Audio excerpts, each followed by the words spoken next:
ओम नमः शिवाय। आप सभी को सावन के चौथे और अंतिम सोमवार की हार्दिक शुभकामनाएं। भगवान शिव और माता पार्वती की कृपा आप और आपके परिवारजनों पर सदा सर्वदा बनी रहे। इसी मंगल कामना के साथ आज मैं आपको सुना रही हूँ सोमवार व्रत की संपूर्ण कथा।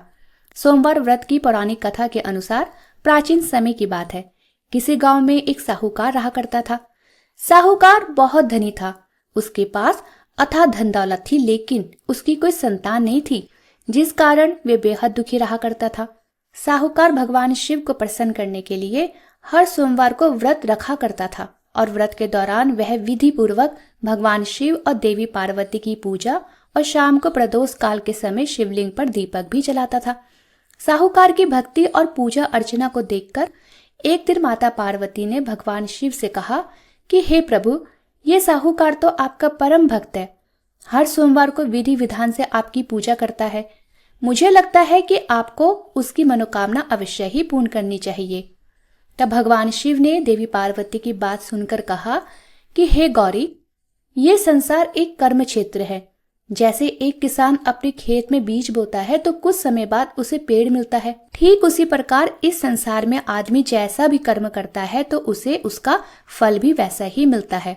लेकिन माता पार्वती ने भगवान शिव से दोबारा आग्रह किया और कहा कि हे नाथ, फिर भी आप इसकी मनोकामना को पूर्ण कर दीजिए, क्योंकि ये आपका परम भक्त है।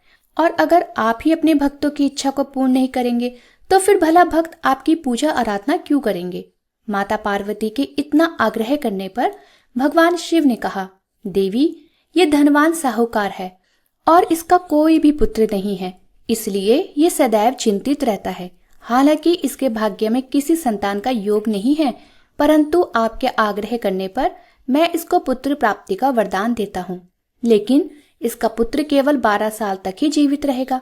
मैं इससे ज्यादा कुछ नहीं कर सकता हूँ। फिर एक रात भगवान शिव ने साहूकार को स्वप्न में दर्शन दिए और कहा कि उसे जल्दी ही पुत्र की प्राप्ति होगी, लेकिन उसका पुत्र दीर्घायु नहीं बल्कि केवल 12 वर्ष तक ही जीवित रह पाएगा। यह बात सुनकर साहूकार ना तो ज्यादा प्रसन्न हुआ और न ही ज्यादा दुखी हुआ। स्वप्न में सब कुछ जानने के बाद भी साहूकार ने पूजा अर्चना जारी रखी और कुछ दिनों बाद साहूकार की पत्नी गर्भवती हो गई और उसने एक सुंदर बालक को जन्म दिया।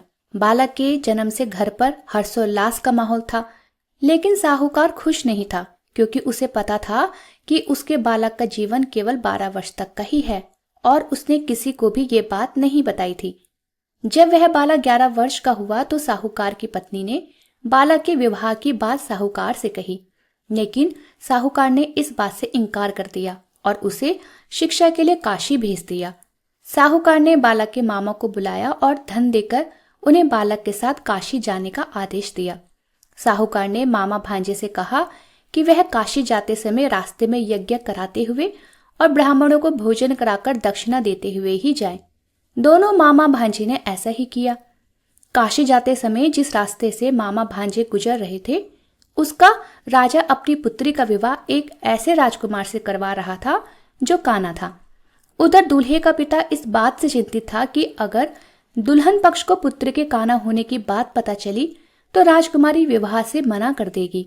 इसलिए जब उसने साहूकार के पुत्र को देखा तो सोचा कि मैं अपने बालक के स्थान पर तोरण के समय इस बालक को बिठा दूंगा और दुल्हन के पक्ष वालों को पता भी नहीं चलेगा। दूल्हे के पिता ने इस बात के लिए साहूकार के पुत्र को तैयार किया और वह बालक तैयार हो गया। इस तरह उस बालक ने दूल्हे के कपड़े पहन लिए और घोड़ी पर चढ़कर तोरण की रस्म को पूरा किया। तोरण के बाद जब फेरों की बारी आई तो दूल्हे के पिता ने फिर से साहूकार के पुत्र से अनुरोध किया कि वह दुल्हन के साथ फेरे भी ले ले, ताकि विवाह संपन्न हो सके और ये बात छुपी रहे। मामा राजी हो गए और विवाह समारोह भी संपन्न हो गया।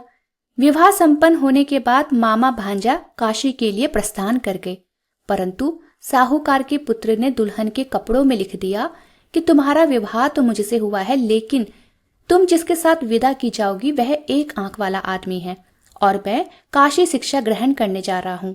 जब राजकुमारी ने यह बात पढ़ी तो उसने राजकुमार के साथ जाने से इनकार कर दिया और अपने पिता से कहा कि ये मेरा पति नहीं है, मेरा पति शिक्षा ग्रहण करने काशी गए हुए हैं। जब सब जगह ये बात फैल गई तब मजबूरी में दुल्हे के पिता ने सारी बात सच सच बता दी।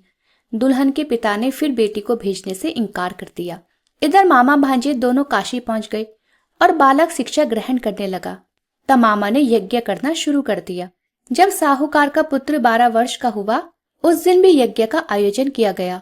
तभी साहूकार के पुत्र ने अपने मामा से कहा कि उसकी तबीयत ठीक नहीं है और वह सोने के लिए अंदर जा रहा है। साहूकार का पुत्र अंदर सोने के लिए गया तो उसकी मृत्यु हो गई।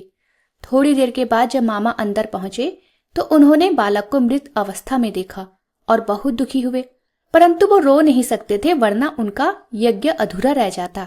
इसलिए मामा वापस आकर यज्ञ करने लगे और यज्ञ पूरा करने के बाद और ब्राह्मणों को भोजन कराने के बाद मामा अपने मृत भांजे को देखकर विलाप करने लगे। ठीक उसी समय उसी मार्ग से भगवान शिव और देवी पार्वती जी जा रहे थे। माता पार्वती ने किसी के रोने की करुण आवाज सुनी तो भगवान शिव से कहने लगी कि हे प्रभु, कोई मनुष्य रो रहा है, चलिए उसके दुख को दूर करते हैं। तब भगवान शिव और देवी पार्वती वहां गए जहां मामा विलाप कर रहा था और उन्होंने जब मृत बालक को देखा तब हैरान रह गए, क्योंकि वह भगवान शिव के आशीर्वाद से जन्मा साहूकार का पुत्र था। माता पार्वती ने कहा, हे नाथ, ये तो साहूकार का पुत्र है जिसे आपने केवल 12 वर्ष तक ही जीवन जीने का वरदान दिया था। इसलिए आज 12 वर्ष की आयु पूरी होने पर वह मृत्यु लोक को चला गया। देवी पार्वती ने जब मृत बालक को देखा तो उन्हें दया आ गई और भगवान शिव से हाथ जोड़कर कहने लगी कि हे प्रभु, आप बस एक बार इस बालक को जीवन दान दे दीजिए, वरना इसके माता पिता जीते जी मर जाएंगे। माता पार्वती के कई बार आग्रह करने पर भगवान शिव ने उनकी बात मान ली और उस बालक को जीवन दान दे दिया। साहूकार का पुत्र जीवित हो गया और मामा भांजे अपने नगर की ओर प्रस्थान कर गए।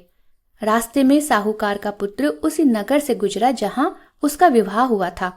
दुल्हन के पिता ने बालक को पहचान लिया और उन मामा भांजे को लेकर महल में आ गए। फिर दुल्हन के पिता ने एक समारोह किया और फिर अपनी पुत्री को बड़ी धूमधाम से साहूकार के पुत्र के साथ विदा कर दिया। उधर जब साहूकार का बालक अपनी पत्नी के साथ घर पहुंचा तो उसके माता पिता अंदर कमरे में बंद होकर बैठे हुए थे। वे सोच रहे थे कि अगर उनका पुत्र सही सलामत नहीं लौटा तो वो भूख प्यास से अपनी जान दे देंगे।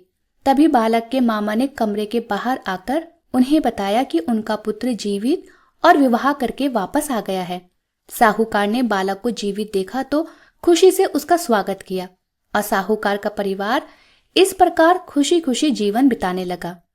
यह सब भगवान शिव की कृपा और सोमवार व्रत का ही प्रभाव था कि साहूकार का पुत्र अल्पायु होने के बाद भी दीर्घायु को प्राप्त हुआ। इस प्रकार जो भी भक्त सच्चे मन से भगवान शिव की पूजा करके आज के दिन इस कथा को पढ़ता है अथवा सुनता है और दूसरों को सुनाता है, भगवान शिव उनके सभी दुख दूर करते हैं, उनकी सभी मनोकामनाएं पूर्ण करते हैं। बोलिए भगवान भोलेनाथ की जय। माँ पार्वती की जय। सोमवार व्रत कथा संपूर्ण हुई।